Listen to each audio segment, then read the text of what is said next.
tanya soal case-nya Nikita Mirzani ya Om ya. Oke.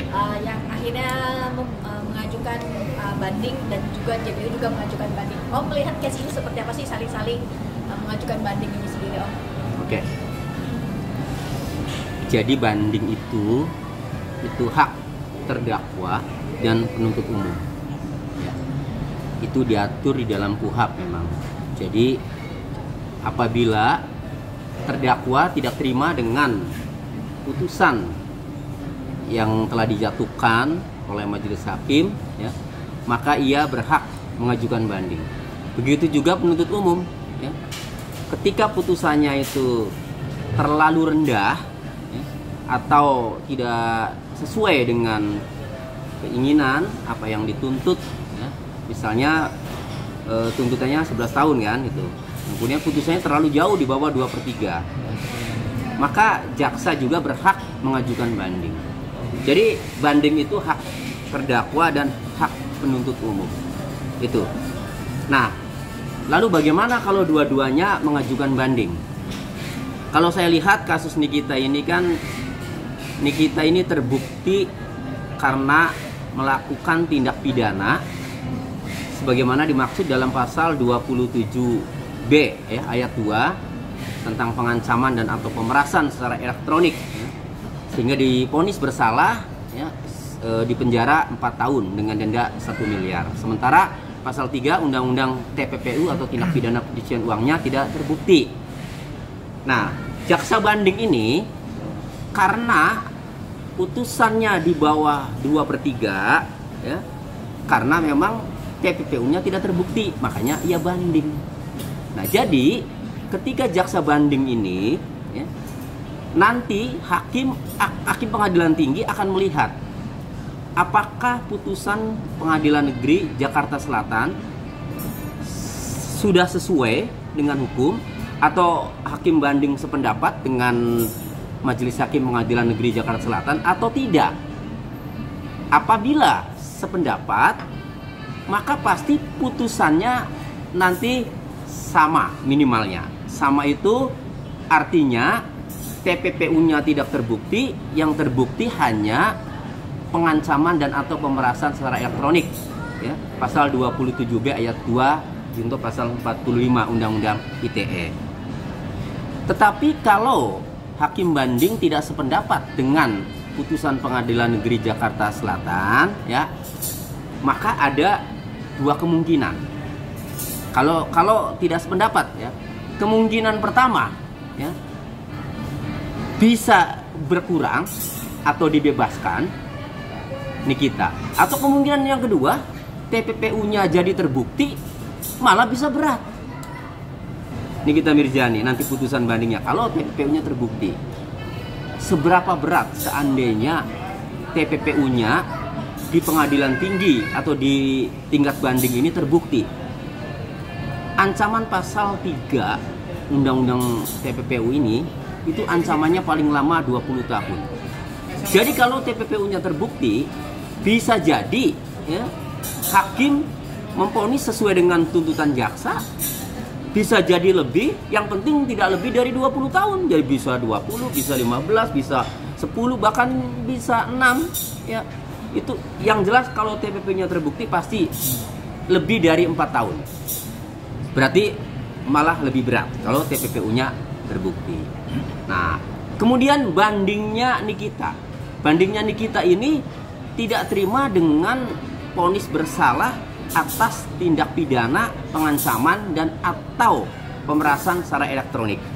Jadi tidak terima karena terbukti melakukan pengancaman dan pemerasan. Karena kalau TPPU, ya, sudah tidak terbukti, berarti kan tidak mempersoalkan Nikita. Yang Nikita persoalkan adalah kok terbukti pengancaman dan pemerasannya.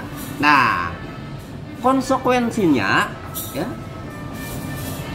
seperti yang sering saya sampaikan, ada 3 hal, ya, tiga kemungkinan yang terjadi konsekuensinya. Pertama, bisa jadi bandingnya itu diterima, kemudian putusannya jadi berkurang atau malah bebas, jadi dibebaskan dari dakwaan. Kemungkinan yang kedua sama, menguatkan putusan pengadilan negeri 4 tahun denda 1 miliar. Dan kemungkinan yang ketiga, meskipun Nikita bandingnya hanya tidak terima hanya soal pemerasannya saja, ya pemerasan secara elektroniknya saja, tetapi oleh hakim banding itu dikaji semuanya TPPU-nya juga. Jadi meskipun kita tidak terima hanya soal pasal 27B Undang-Undang ITE, tetapi hakim akan mengevaluasi semua, termasuk undang-undang TPPU-nya. Terberatnya kemungkinan yang ketiga, kalau TPPU-nya terbukti, hukuman Nikita Mirzani bisa lebih berat dari putusan Pengadilan Negeri Jakarta Selatan, begitu. Terus ada kabar nih kan, pihak Reza Gladys itu berencana akan menggugat balik Nikita Mirzani di Perdata. Itu gimana tanggapannya? Reza Gladys akan menggugat Nikita Mirzani secara perdata. Iya. Tujuannya adalah agar meminta ganti rugi uang 4 miliar. Yang kerugian kerugian akibat Nikita Mirzani itu. Ya. Kalau menurut saya, Reza Gladys itu harusnya tidak perlu menggugat perbuatan melawan hukum, menggugat Nikita Mirzani secara perdata. Kalau tujuannya agar uang 4 miliar itu dikembalikan. Karena di dalam putusan pidana ya pada 28 Oktober kemarin, uang yang disita dari developer ya, Parama Wisesa itu sebesar 3,4 miliar, itu putusannya dikembalikan kepada saksi Reza Gladys. Jadi kalau sudah dikembalikan putusannya, ini karena belum inkrah saja, makanya belum dilaksanakan putusannya, karena jaksa banding Nikita banding. Tetapi nanti kalau sudah inkrah, uang itu bisa diambil, diserahkan kepada Reza Gladys. 3,4 miliar, paling kurang 600 juta kan itu. Nah, kurang 600 juta itu mungkin bisa saja karena tidak bisa ditemukan alirannya sehingga tidak disita. Tetapi yang disita ini kan udah lumayan, 3,4 miliar, itu putusannya dikembalikan. Jadi menurut saya tidak perlu mengajukan gugatan perbuatan melawan hukum atau menggugat Nikita Mirzani secara perdata, tidak perlu, tunggu saja putusan sampai inkrah, uang itu dikembalikan itu oleh jaksa kepada Reza Gladys sebesar 3,4 miliar. Itu, jadi menurut saya nggak perlulah Reza Gladys menggugat karena sudah jelas putusan pidananya, uangnya itu dikembalikan kepada Reza Gladys sebesar 3,4 miliar. Ini terlalu terburu-buru, Om, artinya mengeluarkan statement ingin menggugat balik NM terkait perdata itu. Ya sebenarnya sih hak Reza Gladys untuk menggugat balik NM. Cuma kalau tujuannya menggugat 4 miliar kan itu kan sudah ada, kecuali sisanya ya sebesar 600 juta karena 3,4 miliar itu dalam putusan itu dikembalikan kepada Reza Gladys. Ya, nah berarti kalau kerugiannya tadinya 4 miliar, berarti kan kurang 600 juta. Nah kalau mau menggugat paling 600 juta tuh kalau mau menggugat. Karena kalau 4 miliar itu ya putusannya sudah dikembalikan, hanya tinggal menunggu inkrah saja. Gitu. Bicara soal banding ini sendiri, seberapa besarkah nanti Niki akankah turun atau disuruh naik jika dari pihak PT sendiri ini ngecek kalaupun memang sudah sesuai atau tidak sesuainya dengan putusannya dari PN Jaksel. Oke, jadi peluangnya ya, peluang banding ya dari Nikita Mirzani, sebenarnya saya tidak bisa ya mendahului hakim banding. Karena hakim banding itu dalam memutus itu pasti mempunyai pertimbangan ya tersendiri, mempunyai keyakinan tersendiri. Tetapi saya mau mengatakan begini, kalau untuk bebas ya, kemungkinan yang pertama dari Nikita Mirzani kan ada 3 kemungkinan. Kemungkinan pertama bisa berkurang atau bebas, kemungkinan yang kedua bisa sama, kemungkinan yang ketiga bisa lebih berat. Nah, kemungkinan yang pertama nih ya, bebas, sepertinya menurut saya berat sekali. Nikita Mirzani di putusan banding itu bisa bebas, itu sangat berat menurut saya. Kenapa? Karena pada pembacaan putusan 28 Oktober kemarin oleh Majelis Hakim Pengadilan Negeri Jakarta Selatan diungkapkan atau dijelaskan bahwa unsur pidana pengancaman dan atau pemerasan secara elektronik itu terpenuhi Dan dijelaskan bagaimana terpenuhinya.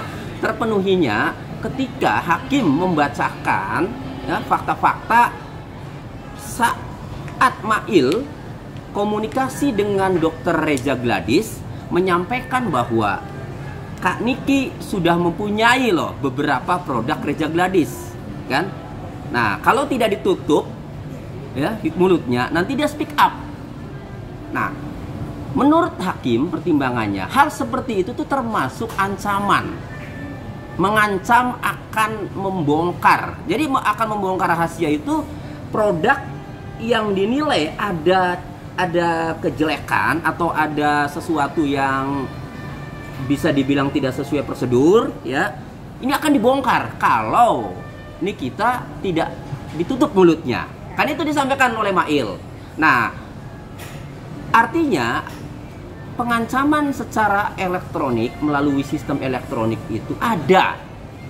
Nah, kemudian uangnya sudah berhasil diserahkan.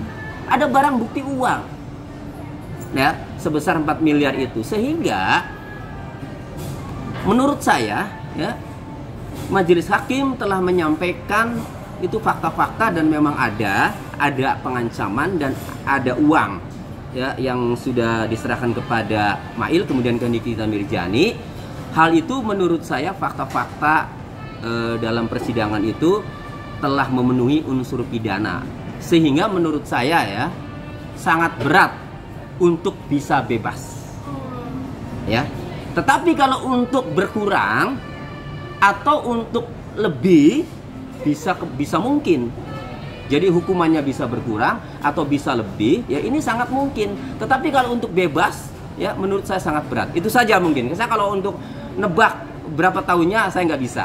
Tapi Ya. Bang, mungkin kan banyak orang di luar sana publik mau minta agar Niki tidak usah banding lah, karena kan takutnya ya itu bakal naik ataupun seperti apa. Tapi justru malah Niki ya ingin membuktikan, justru malah ingin banding. Ini gimana Om? Apakah ya benar dari awal mendingan nggak usah banding? Takutnya Orang yang merasa tidak bersalah, ya, itu pasti tidak akan mau dinasehati agar tidak banding. Namanya merasa tidak bersalah. Kecuali ya merasa bersalah, maka pikir-pikir nih mau banding. Mau banding takut lebih besar nih hukumannya kan, karena merasa bersalah. Tetapi kalau tidak merasa bersalah, pasti tidak terima. Jangankan 4 tahun, setahun aja karena merasa bersalah pasti banding, pasti tidak terima. Nah, itulah yang saya lihat, yang saya baca dari ya pernyataan Nikita dan penasihat hukumnya, karena ia merasa tidak bersalah sehingga mengajukan banding. Dan karena diatur dalam KUHP juga itu hak terdakwa untuk banding, jadi ya boleh-boleh saja. Cuma konsekuensinya pasti kalau tidak berkurang ya, kalau tidak berkurang pasti ya akan bertambah atau lebih berat. Konsekuensinya terpahitnya bisa lebih berat. Seperti kasus Fadel.